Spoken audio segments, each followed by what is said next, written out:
नमस्कार, आप सुन रहे हैं द बॉलीवुड रेडियो और मैं हूं आपके साथ आकाश। दोस्तों, किस्सा राजेश खन्ना का है और बात अंजू महेंद्रू और राजेश खन्ना के रिश्ते की हो रही है। राजेश खन्ना इतनी तेजी से ऊपर गए कि जिंदगी की लगाम उन्हें अपने हाथों से छूटती महसूस होने लगी थी। एक सुपरस्टार की जिंदगी सिर्फ उसकी अपनी नहीं रहती, कुछ हद तक उसके फैंस की भी हो जाती है। वो सुपरस्टारडम के गहरे नशे की गिरफ्त में भी आ चुके थे। वक्त के साथ कदम से कदम मिलाने के लिए उन्होंने शराब से दोस्ती कर ली। कामयाबी सुरूर के साथ महंगी शराब का नशा अब राजेश खन्ना की शामों का साथी बनता जा रहा था। हर शाम को राजेश खन्ना के बंगले में खन्ना दरबार सजाया जाता। यहाँ सुपरस्टारडम के साथ उनकी जिंदगी में आए नए दोस्त और चमचे बैठक जमाते।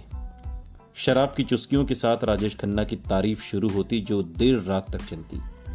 जी हुजूरी करने वाले यही लोग धीरे धीरे उन्हें हकीकत से इस कदर दूर ले गए, इसका अंदाजा शायद राजेश खन्ना को उस समय बिल्कुल नहीं हुआ। लेकिन उनके करीबी लोग, खासतौर से अंजू, सब देखती थीं। उनकी जिंदगी में भी बदलाव आया था। फिल्म इंडस्ट्री और मीडिया की नज़र में वो सिर्फ सुपरस्टार की गर्लफ्रेंड थी। लेकिन इसका कोई फायदा अंजू को उनके फिल्मी करियर में नहीं मिला। राजेश खन्ना अपने करियर और चमचों में व्यस्त हुए तो अंजू ने भी दोस्तों और पार्टियों में समय काटना शुरू कर दिया।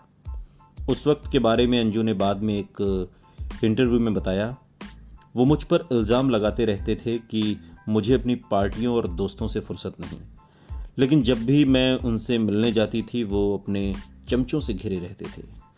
मैंने उनसे कहा कि मुझे प्राइवेसी चाहिए, कम से कम जब मैं उनसे मिलने आऊं उस समय तो वो अपने चमचों को दूर रखें। लेकिन वो चमचे हमेशा उन्हें घेरे रहते थे। दरअसल राजेश खन्ना को उन लोगों की ज़रूरत थी। शायद अंजू का कहना सही था। राजेश खन्ना को वाकई उन लोगों की ज़रूरत थी जो हर वक्त बिना किसी शर्त उनकी तारीफ करते रहें। उनके फैंस ने ऐसा किया और अपनी निजी ज़िंदगी में भी उन्हें ऐसी ही अपेक्षा रहने लगी। राजेश खन्ना के साथ काम कर चुके एक शख्स बाद में बताते हैं कि हो सकता है इसके पीछे उनके अतीत की घटनाएं रही हों। अपने घर में राजेश खन्ना को सब कुछ मिला था, अच्छा माहौल, बेहतरीन शिक्षा और ऐशो आराम। लेकिन क्या ऐसा हो सकता है कि उन्हें बचपन के दिनों में नन्हे राजेश को ये सवाल परेशान करता रहा हो कि उसके वजूद को उसके अपने ही परिवार में स्वीकृति नहीं मिली? क्या कोई ऐसी घटना घटी थी जिसके बाद उनके भरोसे को चोट पहुंची थी? क्या वो ये भरोसा और स्वीकृति की जिंदगी भर तलाश करते रहे, अलग अलग जगहों में, अलग अलग इंसानों में?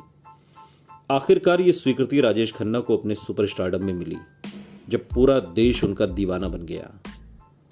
वो जो भी करते थे वो स्टाइल बन जाता था। उन्हें बिना किसी शर्त पूर्ण स्वीकृति की आदत पड़ गई। लेकिन अपने फैंस के साथ उनका रिश्ता एक तरफा था।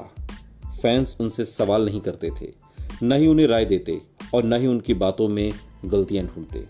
वो बस उन्हें बेपनाह प्यार करते और उनकी हर अदा को अपनाते थे। अपनी निजी जिंदगी में भी शायद राजेश खन्ना ऐसा ही चाहते थे, मगर जिंदगी के निजी रिश्ते एक तरफा नहीं होते। राजेश खन्ना ने इस दौर को करीब से देखा और राजेश खन्ना के इस दौर को कवर करने वाली वरिष्ठ पत्रकार बताती हैं कि सब जानते थे कि राजेश और अंजू का रिश्ता बुरे दौर से गुजर रहा है। लगभग हर महीने उनके ब्रेकअप से जुड़ी कोई ना कोई गॉसिप आती ही रहती थी। लेकिन शायद ऐसी खबरों को गलत साबित करने के लिए दोनों हाथों में हाथ लिए पार्टियों में नजर आ जाते थे। उन्हें देखकर लगता था जैसे दोनों प्यार में डूबे हुए हैं। हम समझ नहीं पाते थे कि किस बात पर यकीन करें। एक और सीनियर एक्टर कहते हैं कि काका वाकई अंजू से बेहद प्यार करते थे। उन्होंने अंजू को एक बंगला तोहफे में दिया था और हम सबको यकीन था कि इन झगड़ों के बावजूद वो साथ रहेंगे। लेकिन ऐसा हुआ नहीं। सुनते रहिए द बॉलीवुड रेडियो, सुनता है सारा इंडिया।